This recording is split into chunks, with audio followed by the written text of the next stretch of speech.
The news in detail. Prime Minister Narendra Modi today virtually interacted with beneficiaries of central government's welfare schemes under the outreach program Viksit Bharat Sankalp Yatra. The aim of the yatra is to attain saturation of the flagship schemes by ensuring that the benefits of these schemes reach to all the targeted beneficiaries in a time-bound manner. Highlighting the success of this mega outreach campaign, Modi said people wholeheartedly welcome the information, education and communication vans in the area.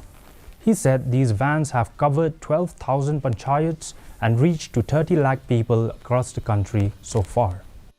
के तौर पर जब आप इस approach से आगे बढ़ेंगे तभी विकसित भारत का सपना साकार होगा।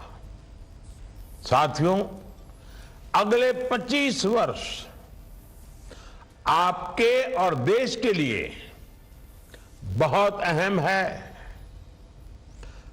बहुत कम पीढ़ियों को इस तरह का अवसर मिला है। इस अवसर का पूरा उपयोग करें।